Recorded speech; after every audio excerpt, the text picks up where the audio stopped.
Voilà, madame, messieurs, vous êtes en train de nous regarder sur Moto TV et de nous écouter sur la voie de l'UCG. Bienvenue à ce nouveau numéro du magazine Talk Hebdo, une coproduction de Moto TV et de la voie de l'UCG. Talk Hebdo reçoit pour ce jour le professeur Roger Mwanawa Bene. Il est enseignant en faculté des sciences politiques dans plusieurs universités de la RDC. Professeur, bonjour. Bonjour, monsieur le journaliste. Vous êtes également acteur politique et cadre de la VRP, parti cher au ministre de l'ESU, Mouindo Nzangi Butondo. Nous sommes également en ligne au téléphone depuis Lubumbashi avec Frédéric Amani. Frédéric, bonjour. Bonjour, monsieur Jackson. Bonjour au professeur Roger et à tous les auditeurs et téléspectateurs de Moto TV. Et la voix de l'UCG. La voix de l'UCG, bien, merci. Vous êtes chercheur et associé en sciences politiques et relations internationales à l'université de Lubumbashi. Vous êtes également chercheur indépendant des questions internationales. Avec vous, nous allons parler des différentes approches proposées pour venir à bout de la rébellion du M23 qui écume une bonne partie du territoire national, la République démocratique du Congo. Des FARDC à la force régionale de l'EAC, passant par des jeunes organisés en groupe de vigilance ou encore ces jeunes qu'on appelle actuellement des Wazalendo. Les rebelles occupent toujours une bonne partie du territoire national à Rutshuru et à Masisi, Masisi et Nyiragongo. Quelle lecture faire de cette situation? C'est la principale question au centre de cette émission. Vous avez également la possibilité de nous envoyer votre commentaire ou de poser une question au numéro affiché sur votre écran. Téléspectateurs et auditeurs, une fois de plus, bonjour, bienvenue dans ce débat.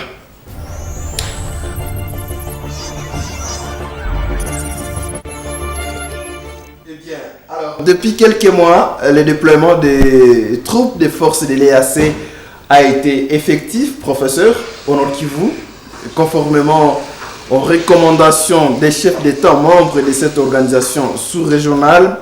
Ces troupes sont composées plutôt du Kenya, de l'Ouganda, du Sud-Soudan et du Burundi.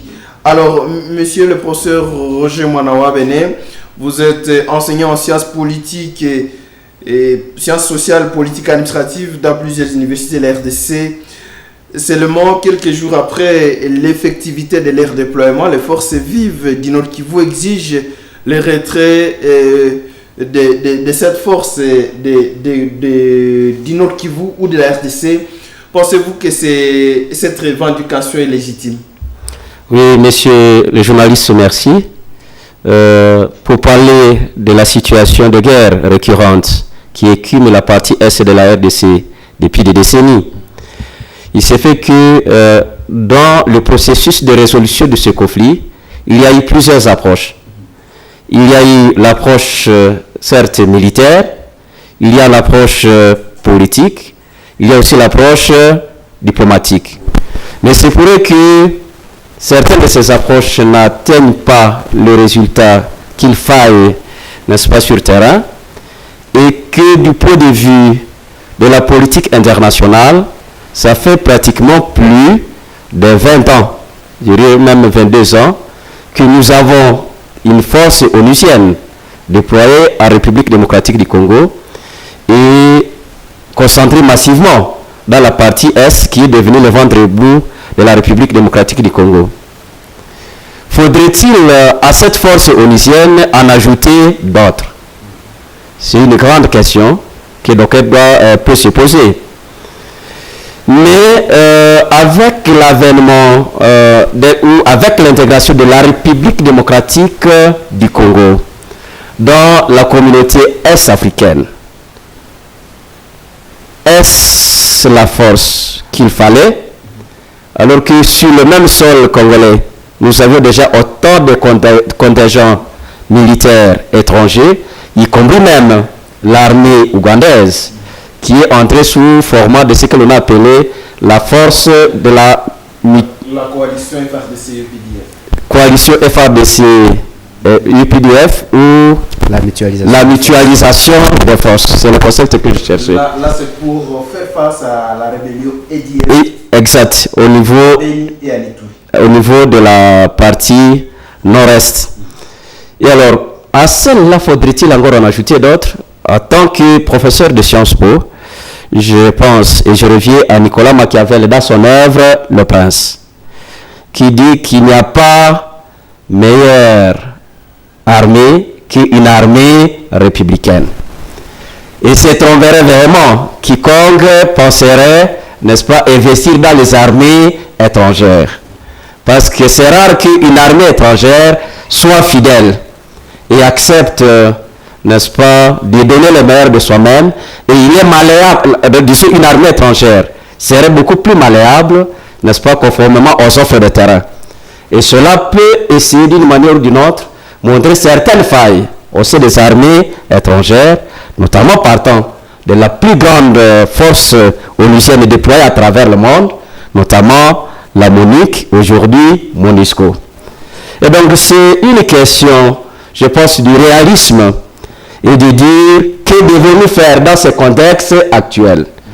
Mais n'étant pas tellement informés d'autres accords, peut-être qui se seraient passés au niveau de l'EAC, mais je pense qu'il y a lieu de mettre un point d'interrogation sur la nécessité de déploiement d'une autre force armée extérieure que finalement le Nord Kivu ou la partie est de la RDC devient une sorte de marmite qui accueillerait les sources de toute saveur, ce qui risque d'être indigestible au niveau, n'est-ce pas, de la communauté kivusienne, voire nord kivusienne ou iturienne. Alors là, vous avez fait allusion à la présence sur le sol congolais de la MONUSCO.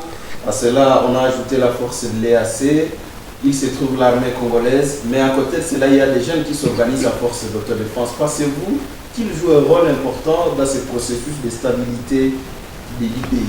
Je suis d'accord avec, parce que si nous allons dans l'histoire de la guerre, et notamment le mécanisme de l'autodéfense, notamment en France ou dans des pays occidentaux, lors, n'est-ce pas, comme, aussi bien de la première comme de la deuxième guerre mondiale, c'est légitime. Nous devons défendre notre pays. Et là, je m'habille encore ma casquette de cadre de AVRP en tant que parti qui prône le patriotisme.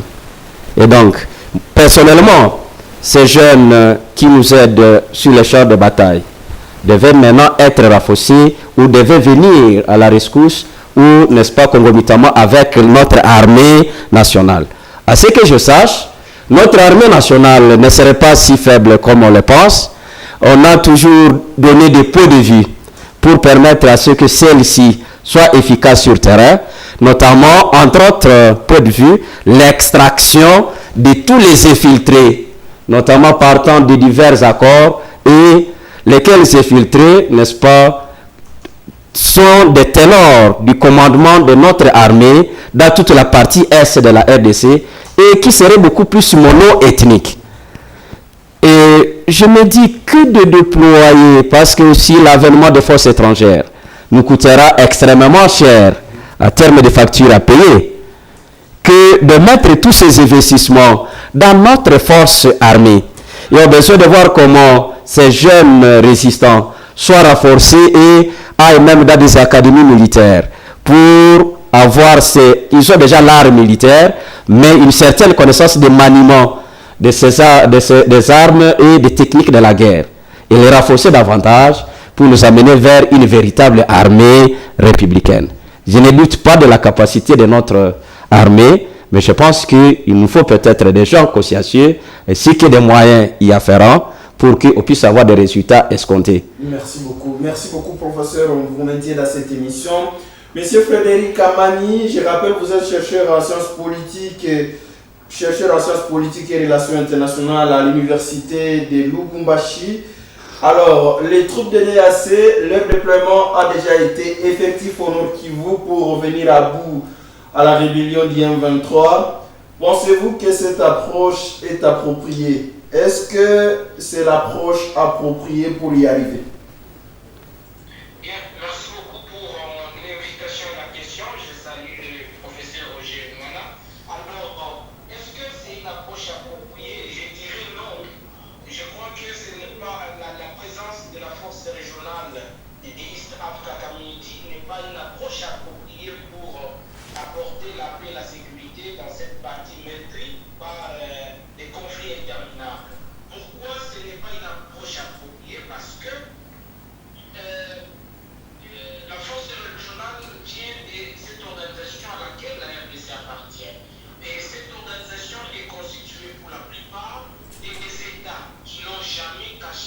doit avoir le courage de le dire, qui n'ont jamais caché leur volonté expansionniste vis-à-vis de la RDC. Et ce sont aussi des États avec qui la RDC a connu des passés tumultueux. Et pensez-vous que c'est cette force qui émane des États qui n'entretiennent pas, disons des choses clairement, n'entretiennent pas de bonnes relations avec la RDC pour apporter un soutien à ces pays pour la paix, j'en doute.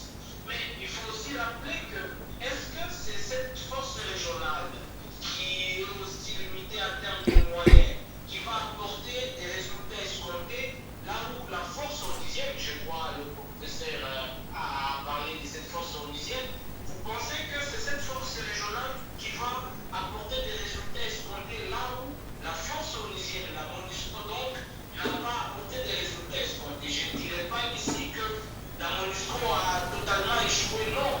La MONUSCO a fait sa part pour apporter son soutien quand bien même les résultats ne soient pas à la hauteur des défis sécuritaires auxquels la RDC est confrontée. J'en doute. D'où l'approche qui est envisageable et qui serait peut-être propice pour la paix et la sécurité à l'Est, c'est une approche que je dirais interne. Et cette approche interne inclut, n'est-ce pas, les réformes qui doivent être menées au niveau de l'armée congolaise. Les réformes qui doivent être menées aussi au niveau des institutions chargées d'une manière ou d'une autre de certaines questions sécuritaires. Je pense ici au ministère des Affaires étrangères, au ministère de la coopération et intégration régionale, au ministère de la Défense, au ministère de l'Intérieur. Je crois que ces ministères, la présidence aussi, il y a les chambres du Parlement, on doit, n'est-ce pas, mener des études pour penser d'autres stratégies appropriées pour que cette question de sécurité soit résolue. On va revenir à ces niveaux lorsqu'on parlera de pistes et de solutions ou de recommandations. Mais alors, à côté de ces forces-là, à côté de cette force de DAC, se trouve aussi bien la MONUSCO, les FARDC, mais aussi des jeunes organisés en groupe d'autodéfense. Est-ce qu'ils jouent aussi un rôle important dans ce processus de stabilité de la RDC? Merci beaucoup pour la question. Mais moi, je pense qu'il ne serait pas souhaitable, ça c'est mon point de vue en tant que chercheur de questions sécuritaires, il ne serait pas souhaitable vraiment d'inclure. C'est vrai, je respecte et j'apprécie le travail que les forces d'autodéfense apportent pour la sauvegarde de l'intégrité territoriale. Mais je crois qu'on risque d'ouvrir une boîte de Pandore en intégrant les forces d'autodéfense dans l'armée congolaise. Pourquoi? Parce que, vous le savez, l'est du pays où la République démocratique du Congo contient beaucoup de groupes armés locaux et qu'en intégrant ces forces d'autodéfense, ça risque de créer, si vous voulez bien, cette envie d'en créer d'autres avec l'idée que le gouvernement viendra nous solliciter pour intégrer l'armée, alors que je dois avouer et rappeler que l'armée congolaise ne souffre pas des nombres des éléments. On a une armée pléthorique. Ce qui est important, c'est de former, de restructurer l'armée qui existe déjà et de mettre en place d'autres stratégies qui devraient faire face à cette insécurité grandissante et surtout du soutien rwandais et ougandais par rapport au M23. Je pense que c'est ça l'approche qu'on peut mettre en place et ne pas vraiment souhaiter associer quand bien même. Ce sont les Congolais, les groupes d'autodéfense, ce sont des Congolais, mais le mieux serait de les mettre d'abord de côté. Merci. Parce que ça risque d'être un danger à moyen ou à long terme de les intégrer et d'autres groupes risquent de se créer et on risque de continuer à tourner à rond par rapport à cette insécurité. Merci Frédéric Amani. J'ai oublié d'annoncer dans cette émission, Edgar Matesso. Edgar Matesso, bonjour. Bonjour, merci. Vous êtes premier vice-président de la société civile au Nord Kivu. Vous êtes analyste aussi des questions sociopolitiques. Alors, la société civile à laquelle vous appartenez a exigé déjà en tout cas le retrait des troupes de l'EAC du sol congolais dans une déclaration faite dans les médias il y a quelques jours. Alors, est-ce que vous pensez que c'est opportun à ce jour alors qu'on venait d'intégrer cette organisation sous-régionale? Merci pour la question, mais aussi merci de nous avoir associés dans ce débat où nous avons à nous rencontrer avec des éminents professeurs que je salue en passant. En fait, la question telle que vous venez de la poser a son pesant d'or, parce que pendant que nous sommes agressés, pendant qu'il y a une force qui vient pour nous appuyer, et le lendemain, les forces vives demandent le retour. Qu'est-ce qui nous a motivés jusqu'à demander le retrait de cette force? Comme vous pourrez le constater, dès le départ, la société civile du Nord Kivu n'a jamais été d'accord avec l'entrée de cette force que nous estimons de trop. Le professeur Roger a le démontré que nous avons d'autres forces étrangères sur le sol du Nord Kivu, et ces forces ne nous ont pratiquement servi à rien. Bon, bien sûr, le professeur Amani vient de démontrer que la MONUSCO a joué sa partition, mais est-ce que c'est cette partition dont avait besoin la population lorsqu'il s'agit d'une mission de stabilisation, une mission de paix, dont la mission principale est la protection des civils? Les civils sont en train d'être fauchés, ils sont en train d'être poussés soit à l'exil, soit au déplacement, en tout cas à abandonner ce sol. Les civils sont les premières victimes de cette guerre. Nous avons estimé que cette MONUSCO a failli. Bien sûr, avec la FIB en 2013, il y a eu des appuis aux forces armées pour défaire les M23, et on est arrivé à défaire les M23. Mais à la suite des événements, les choses n'ont pas marché tel qu'on pouvait le souhaiter. Je vais abandonner ce clavier pour revenir à l'EAC. L'EAC arrive, ce qu'on annonce déjà au niveau du gouvernement congolais, c'est que nous avons une force qui va arriver, qui viendra appuyer les forces armées de la République pour défaire les M23. Mais nous avons dit, à quoi bon une force de plus sur d'autres forces qui existent? Les gens nous ont dit, attention, si c'est pour nous aider à combattre les M23, laissez-les venir. Elle s'est installée.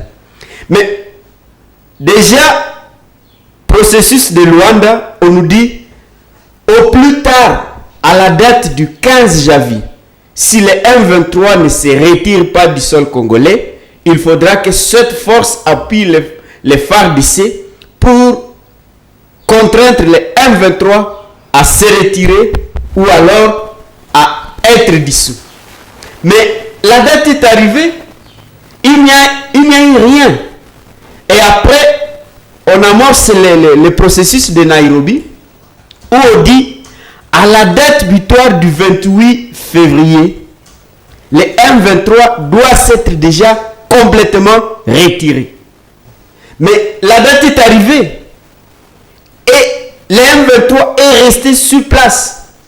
On donne encore une autre date dans le mini-sommet d'Addis Abeba, où on nous dit, attention, à la date du 30 mars, le M23 doit s'être déjà retiré. Sinon, alors, la force régionale de l'EAC est autorisée à frapper. Mais cette date est aussi arrivée et passée. Il n'y a eu rien. Bien au contraire, cette force va annoncer qu'elle ne vient pas pour se battre. Cette force, avec le M23, va accepter qu'il y ait des zones qu'on a appelées les zones tampons, dans lesquelles zones les forces armées de la République ne peuvent pas fouler les pieds. Mais on s'est dit, vous êtes le patron de la maison, mais dans votre maison, il y a des cellules, il y a des chambres dans lesquelles vous ne pouvez pas arriver. À quoi vous êtes encore le boss de cette maison? À quoi vous êtes encore les maîtres de la maison? Si dans votre maison, il y a des chambres non accessibles. Ah non, nous avons dit, ça c'est tout simplement cautionner la balkanisation. Mais comment va se passer la balkanisation si ce n'est pas de cette manière-là? Et là, vous allez voir, comme le professeur Aïe le souligné, la RDC devient un fourre-tout. Où vous avez même les Sud-Soudanais qui ont échoué à finir la guerre chez eux, ils sont là. Vous allez trouver les Kenyans, ils sont là. Les Ougandais qui ont facilité la prise de Bunagana, ils viennent. Et entre-temps, on nous dit que même les Burundais vont arriver et les zones occupées par toutes ces forces sont non accessibles aux forces armées de la République. Nous avons dit non, ça devient bizarre. Comment la RDC a négocié cet accord? Mais nous avons fini les vacances parlementaires. Aucun député n'est venu nous expliquer comment ça s'est passé exactement. Dès que nous savons que, à vertu de la Constitution, aucune force étrangère ne peut venir dans notre pays sans que la représentation nationale ne soit informée ou ne l'autorise. Là, je crois c'est l'article 213 de la Constitution qui les dispose ainsi. Bon, aucun membre du gouvernement n'est venu nous dire comment et quel est le mandat de cette force. Parce qu'on l'annonce comme une force dissuasive, mais elle se transforme en force politique qui faciliterait le dialogue entre la RDC et les M23. Lequel dialogue, encore une fois, et la population congolaise et le gouvernement congolais ont tous déjà refusé. C'est à ce sens-là que nous avons pensé que, en tout cas, il faudrait que cette force se retire. Est-ce que vous n'êtes pas allé plus loin? Est-ce que vous n'avez pas placé la barre très haut, exigé directement le départ? Ne faudrait-il pas une évaluation d'abord? Bon, je ne sais pas à quel niveau il fallait placer cette barre parce que même l'évaluation qu'a proposée l'actuel ministre de la Défense a été boycottée. À la suite du refus du Rwanda, on nous dit bon, la séance n'aura plus lieu, mais on ne nous dit plus quand cette séance pourra avoir lieu et où cette séance pourra avoir lieu. À cause d'un seul pays, membre de l'EAC, dès lors qu'on sait que l'EAC c'est un grand regroupement de plusieurs pays, mais un seul pays vous dit, moi je n'arrive pas à Goma et les choses capotent. Ah non! Et d'ailleurs, l'EAC, disons les militaires rwandais ne sont pas représentés dans cette force de l'EAC. Donc l'évaluation... Officiellement, bien sûr. Officiellement, c'est ça. Et donc, on pouvait même faire l'évaluation sans le Rwanda. Mais toutes les choses sont bloquées. Merci beaucoup, Edgar. Professeur, la société civile exige le départ. Donc, aussitôt intégré, déjà la RDC, aussitôt arrivé, déjà les troupes doivent retourner. C'est la revendication, en tout cas, de la société civile. Comment vous l'appréciez? Avant de répondre à terme d'appréciation, je pense que nous devons tant soit peu revenir au contexte dans lequel cette force a été déployée en RDC. C'est une situation d'une guerre. Et conformément à tous les rapports, n'est-ce pas, des organismes internationaux, voire des rapports des experts onusiens, ce n'est pas une guerre, une rébellion, une guerre interne, mais c'est une guerre d'agression. Et conformément à la charte de l'ONU, les modalités de résolution des guerres d'agression, il se fait que lorsque un État de l'ONU est agressé, c'est toute l'organisation des Nations Unies qui se sent agressée et en droit de défendre l'État, n'est-ce pas, membre qui se trouverait être victime, n'est-ce pas, de cette agression. Et pourquoi ne pas qualifier cela?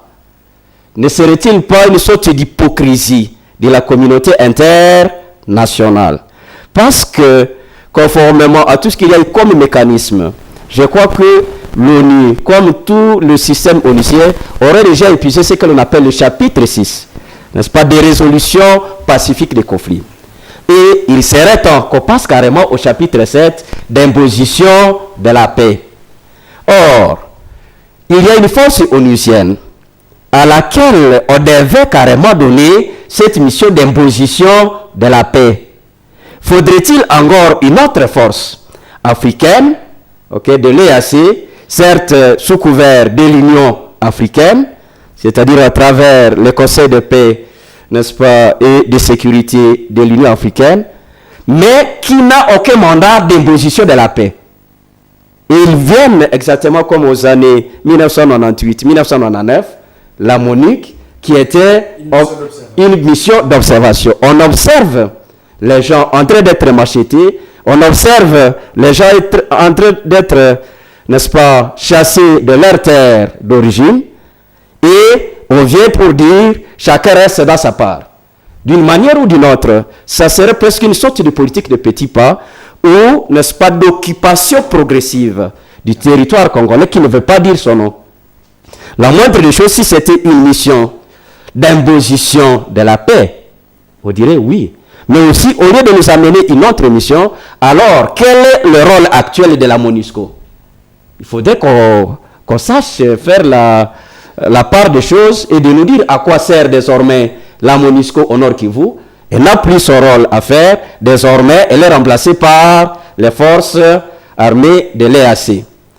Et à ce stade-là, moi je pense, en tant que patriote, et me mettant aussi dans la peau de nos frères et sœurs, n'est-ce pas, au niveau des retours, au niveau des Massis, aussi bien aussi au niveau du Grand Nord et de l'Ituri, victimes de cette guerre, de cette barbarie. Et on ne comprendrait pas comment un État comme le Rwanda aurait une sorte de droit de veto dans l'EAC.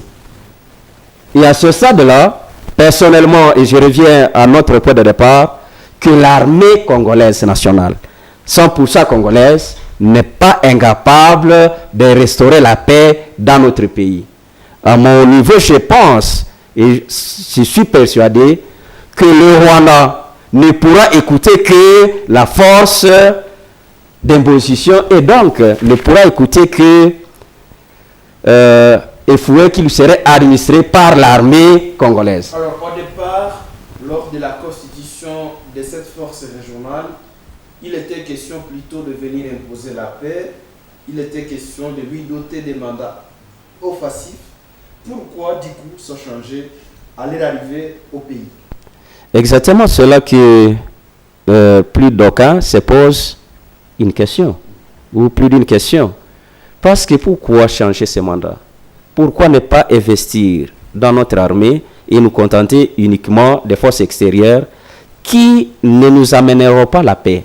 C'est rare et c'est impossible à travers le monde qu'un mercenaire puisse accepter de verser son sang pour une nation qui n'est pas sienne. Et à cela, certes, ce n'est pas encore au niveau de résolution, je pense qu'au niveau de notre pays, au niveau de notre gouvernement, on doit encore ficeler davantage la politique étrangère à travers les deux ministères clés, mais à combinaison exactement, comme M. Amani l'a dit, avec le ministère de l'Intérieur ainsi que celui de la Défense. Donc une sorte, n'est-ce pas, d'approche globale et transversale. Merci beaucoup. Frédéric Amani, vous restez, je crois que vous êtes en ligne. Voilà. Alors, est-ce que la RDC dispose, qu'elle dispose des moyens d'influence que lui donne par exemple les textes statutaires de l'EAC pour pouvoir changer les mandats de la force de l'EAC, qu'elle cesse d'être une force d'interposition, qu'elle agisse pour imposer la paix? Merci beaucoup pour la question. Avant d'y répondre, je voudrais revenir sur aussi la question que vous avez posée au professeur, même à M. Edgar Mateso, qui je salue en passant.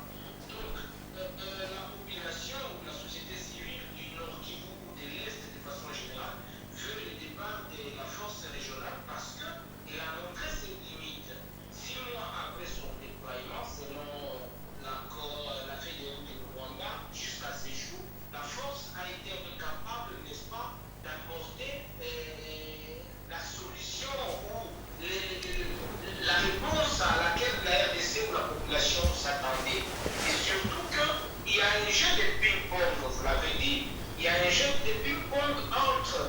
force régionale, l'EAC et même pour le gouvernement congolais.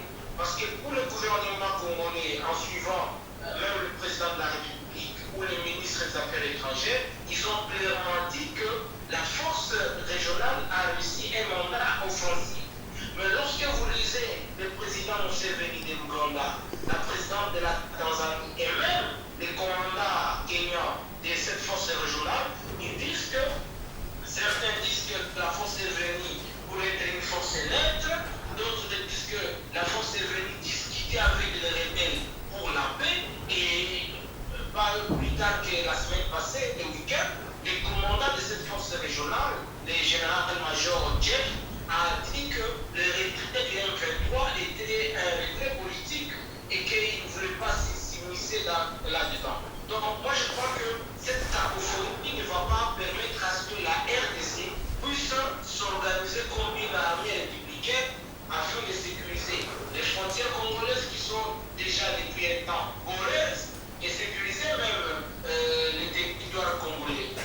Alors la question...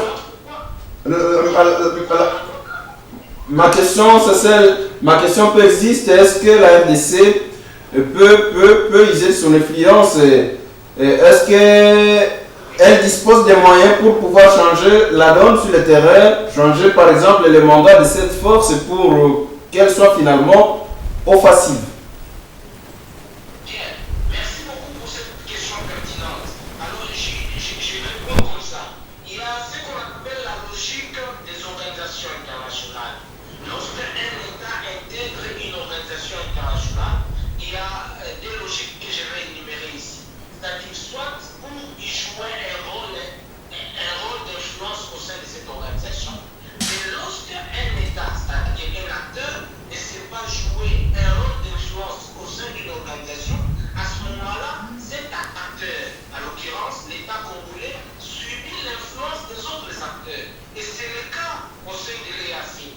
La RDC a intégré l'EAC avec l'idée de jouer un rôle prépondérant, de profiter des marchés est-africains, mais malheureusement, on doit avoir le courage de le dire, la RDC ne parvient pas à jouer une influence au sein de cette organisation et par ricochet, la RDC subit l'influence des autres acteurs, dont notamment les Kenyans, l'Ouganda et le Rwanda. Et donc, il est difficile, vraiment à ce que je sache, qu'il faut regarder ce qui se passe, que la RDC influence la cour des choses au sein de l'EAC. Pourquoi? Parce que depuis que la RDC a posé cette question sur la table au sein de l'EAC, aucun État membre de l'EAC a condamné les soutiens rwandais et les soutiens ougandais vis-à-vis du M23 au regard des rapports d'experts des Nations Unies, au regard des rapports de Human Rights Watch. Donc, la RDC n'a pas su influencer l'organisation pour condamner les soutiens rwandais et ougandais. On a des petits soucis au niveau de la ligne téléphonique avec Frédéric Amani et Edgar Matesso. Finalement, qu'est-ce qu'il faut pour arriver à bout du M23? Qu'est-ce que la RDC doit faire? Nous l'avons toujours dit. On a des petits soucis de liaison téléphonique avec vous, Frédéric. Là, vous nous écoutez? On a carrément des soucis au niveau de la ligne téléphonique avec Frédéric Amani. Edgar Matesso, vous aviez la parole. Qu'est-ce que la RDC doit faire pour sortir de cette situation? Voilà, nous l'avons toujours dit. Oui. On va revenir à vous un peu plus tard. On a des petits soucis avec la ligne téléphonique. On prend le temps de décanter ces problèmes. Comme ça, on va revenir à vous. On est en train d'aller à la conclusion de cette émission. La parole est accordée à Edgar Matesso. Vous avez la parole, Edgar. Oui, voilà. Nous l'avons toujours dit, la RDC doit s'assumer en tant qu'État. C'est vraiment ça notre position. Nous sommes confiants qu'avec toutes les ressources humaines dont nous disposons, et même les ressources financières, il est possible que la RDC puisse s'en sortir en essayant de miser sur ses propres capacités sans forcément attendre quoi que ce soit de l'extérieur. Bien sûr, dans une coopération internationale, on a toujours besoin des autres pour avancer, mais il ne faudrait pas que ces autres dont on a besoin viennent faire les choses à notre place. C'est cela l'erreur. Si nous pensons que les étrangers viendront finir ces problèmes à notre place, alors nous nous serons déjà trompés des cibles ou d'orientation. Nous pensons que le professeur Aya le souligné, on doit nettoyer les FARDC. Souvenez-vous par exemple que lorsque cette guerre commençait à Rutshuru, subitement on a trouvé quelque chose qui n'allait pas dans le commandement, et déjà le gouverneur militaire lui-même, on lui a ravi le commandement de la guerre. Parce qu'on trouvait qu'il y a quelque chose qui ne marche pas. Il y a des généraux qui ont été arrêtés, et aujourd'hui certains sont à Kinshasa en train de comparaître parce qu'ils ont comploté avec l'ennemi pour la chute de Bunagana et des autres agglomérations de Rutshuru. Et dans le contexte de ce genre, que vous puissiez même faire venir des étrangers, ou alors que vous puissiez même faire venir les forces d'autodéfense, avec une complicité avérée jusqu'à ce degré, il est difficile de gagner la guerre. Mais nous pensons que lorsque nous avons des opérations militaires comme celles dont nous avons besoin au Nord Kivu, la première chose urgente à faire, c'est de défaire l'armée affectée dans cette zone et la déployer dans d'autres zones, vous ramener dans cette zone d'influence de nouvelles unités qui n'ont pas d'acquaintance ou de connaissance avec l'ennemi que vous voulez combattre. Comment voulez-vous que des anciens du CNDP, des anciens du RCD prennent les armes et combattent les M23 qui sont leurs frères? C'est impossible.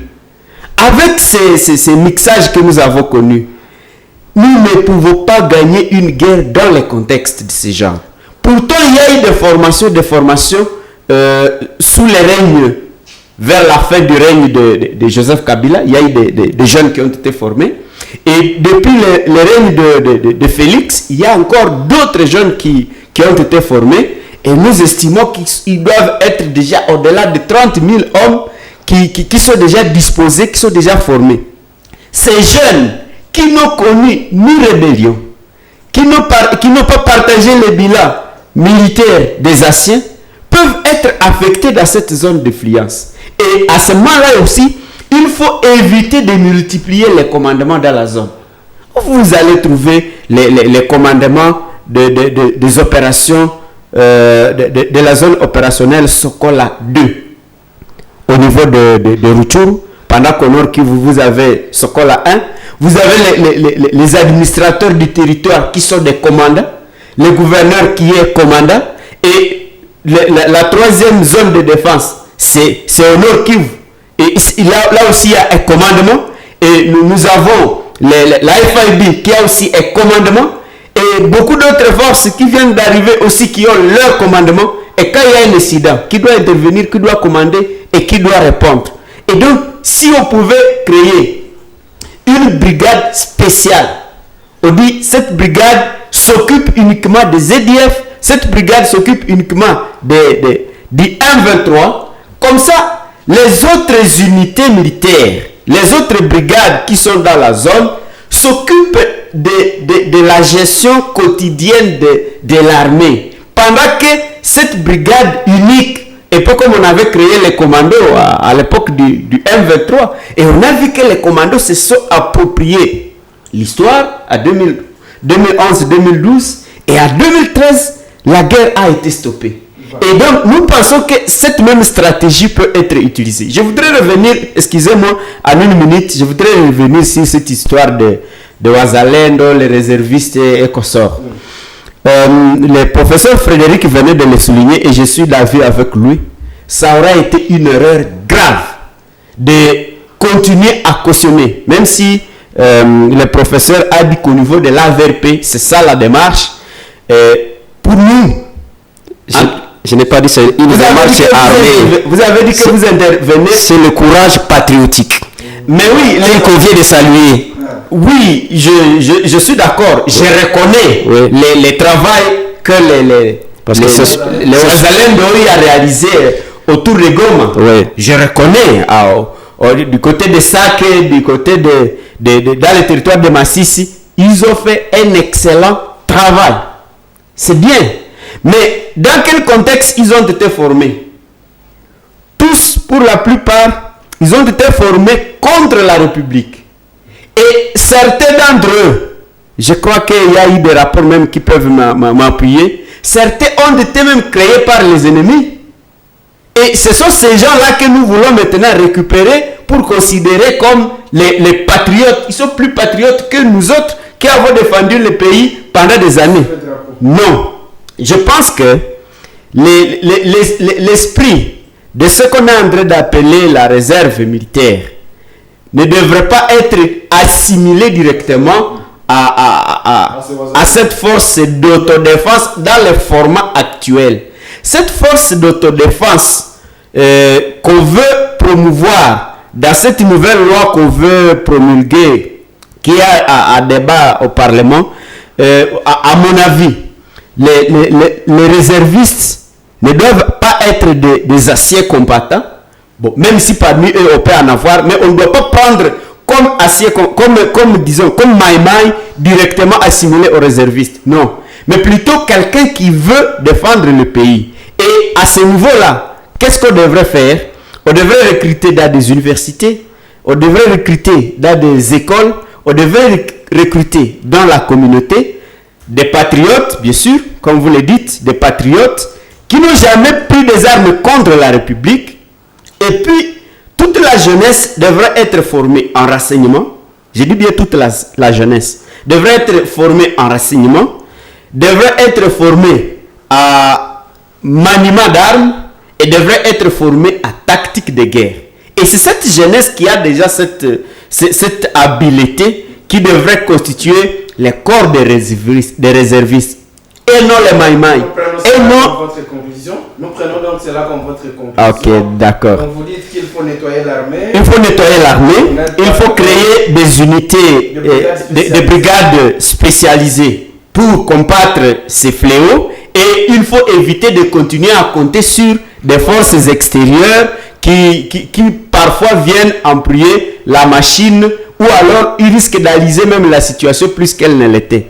Vous exigez le départ des troupes de l'EAC. C'est ça justement, elles ne nous ont servi à rien. Merci beaucoup Edgar Mathès, nous allons prendre cela comme votre conclusion. Je rappelle que vous êtes le premier vice-président de la société civile au Nord Kivu. Monsieur le professeur Roger Mwanawa Bene, l'Assemblée nationale, Edgar l'a dit, a récemment adopté une proposition de loi sur la mise en place du corps des réservistes en sein de l'armée de la République démocratique du Congo. Est-ce que finalement ce corps de réserve au sein de l'armée est différent de ces Wazalendo dont on parle ici à Goma et à partout ailleurs au Nord Kivu? Oui, tout en saluant mon ami et frère Edgar, on dirait même mon jumeau, parce que bon nombre de gens nous confondent. Ah bon? Et alors, je pense que pour parler de la résistance, je dis que c'est dans l'histoire, c'est patriotique. Même la France ne serait pas libérée facilement avec l'appui de Charles de Gaulle, le général de Gaulle, n'eût été, n'est-ce pas, cette capacité de résistance. Parce que tout citoyen a le droit et le devoir de faire face, n'est-ce pas, à une quelconque agression. C'est un devoir patriotique et la tâche qu'ils sont en train d'abattre les nôtres, nos frères qui sont issus des groupes armés. Certes, je reconnais la pluralité des groupes armés, mais aussi l'existence de certains groupes armés sous-traitants extérieurs, mais je ne pense pas qu'on ait recouru d'aveuglement, n'est-ce pas, à ces groupes armés-là. Il y en a qu'on connaît et qui ont réellement l'idéologie nationaliste et le lumbiste et qui n'ont jamais voulu à ce qu'un seul centimètre carré de notre pays soit, n'est-ce pas, sous domination étrangère. Et donc, nous saluons leur travail. Certes, et je l'ai dit dans la toute première intervention, qu'il y a lieu maintenant de les encadrer au niveau, n'est-ce pas, des tactiques de la guerre, au niveau du maniement d'armes, mais aussi au niveau de une véritable culture politique, et qu'à cela, n'est-ce pas, ils peuvent constituer une véritable armée de réserve. Je suis totalement d'accord. Et pour mieux comprendre, en fait, ce méli-mélo armé à l'est de la RDC, moi je pense que nous devons plus nous mettre dans la stratégie rwandaise qui consiste, n'est-ce pas, à ce que l'on appellerait la politique de petits pas. Le Rwanda étant instigateur de la première guerre de l'AFDL avec l'Ouganda et ayant découvert énormément de richesses, notamment à l'est de la RDC. Et s'étant rendu compte que par l'arme, ils ne pourront jamais conquérir le pouvoir à Kinshasa. Ils ont pris une stratégie de conquérir le pouvoir pas à pas. Après Sand City, certains ressortissants rwandais qui ont été catapultés à Kinshasa. Comme si cela ne suffisait pas, pour, n'est-ce pas, conquérir encore davantage, on a créé le CNDP. Négociation sur négociation, certains du CNDP sont encore intégrés dans l'armée, ils sont restés, d'autres ont eu des postes politiques, des postes administratifs, ils sont là. Comme si, donc, c'est en fait des comptes, si on ne fait pas attention, on se réveillera pendant que tout le pouvoir est entre leurs mains. Le M23 à 2008, c'était de même, ok? Et aujourd'hui, on aurait fait la même tactique, comme pour vouloir encore être récompensé à Kinshasa. Et alors, c'est à ce stade-là que nous devons dire, plus question de récompenser les rebelles. Pas question de négocier avec les rebelles, parce que déjà, le fait de porter une arme contre sa république, c'est la haute trahison. Ces gens-là doivent subir, n'est-ce pas, la loi. Et à ce stade-là, le déploiement d'une multitude d'armées étrangères, parce que ces armées étrangères nous coûtent extrêmement cher, que nous aurions pu déjà investir dans notre propre armée. Et à ce stade-là, moi je pense que pour faire face, il faut relancer ou redynamiser notre politique étrangère. La diplomatie congolaise, à nos jours, paraît comme une diplomatie de prestige personnel. Alors, à un moment donné, il faudrait mettre au devant l'intérêt réellement national congolais, une diplomatie offensive où l'actuel ministre des Affaires étrangères, en collaboration avec le ministre, n'est-ce pas, de la coopération régionale et sous-régionale, conjuguent leur génie ensemble pour exactement montrer à la face du monde que réellement nous sommes sous agression. Et en cas d'agression, il n'y a pas de forces d'observation. On doit avoir les forces d'imposition de la paix. Alors, on a constaté qu'avec la sortie du nouveau gouvernement, avec Bemba à la défense et Ngou Sanyam aussi au niveau de l'intégration régionale, ça suscite un certain espoir au niveau de la RDC. Votre commentaire au niveau de l'Est de la RDC? Oui, un espoir, oui, mais nous allons le juger à l'œuvre. Parce qu'à ce stade-là, moi je suis d'accord. Parce que c'était d'abord au niveau de la première approche, et tout en considérant les efforts que ces deux grandes personnalités pourront fournir pour que la paix revienne, parce que si c'est un grand test pour leur personnalité, pour leur leadership dans la région.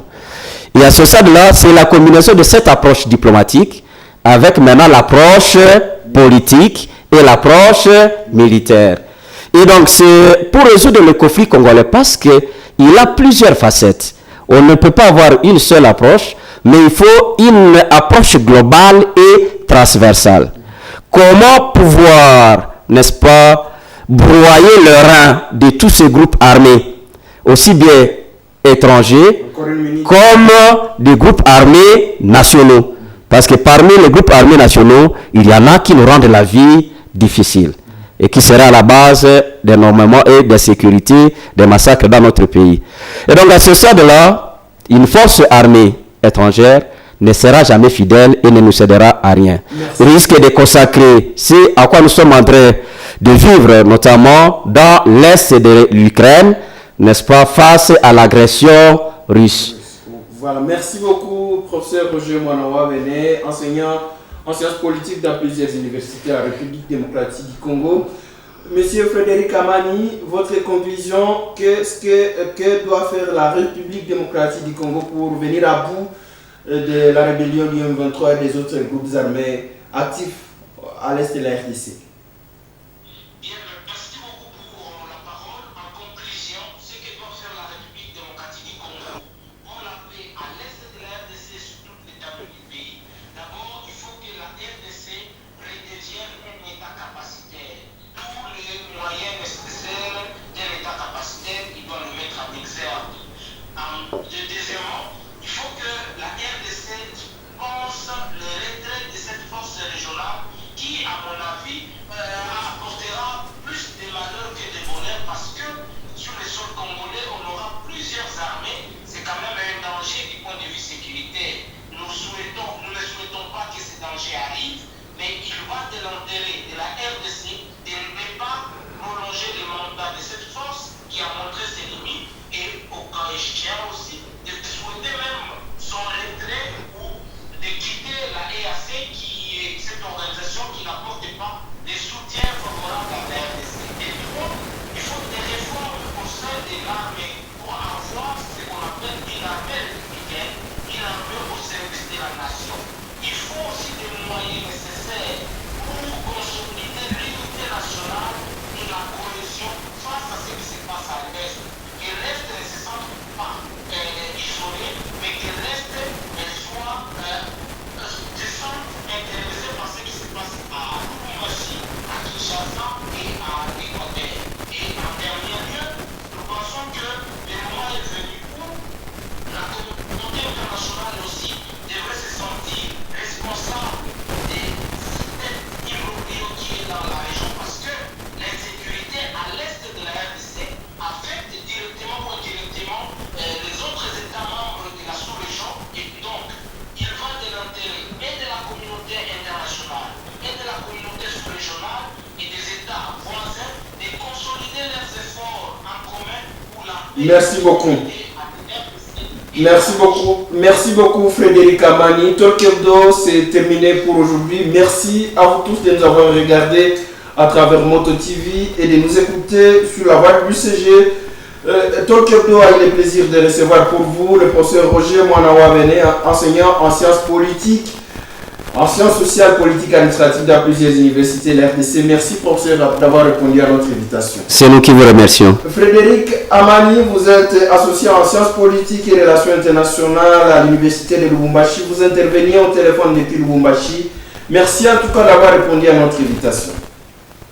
Monsieur Edgar Matesso, premier vice-président de la société civile au Nord Kivu, merci également d'être venu participer à ce débat. Merci de nous avoir associés. Voilà, j'étais Siboulamon Jackson à la modération de ce débat. Fidèles téléspectateurs et auditeurs, on se retrouve prochainement dans un nouveau numéro de Talk Hebdo. Merci. Ok, ensemble.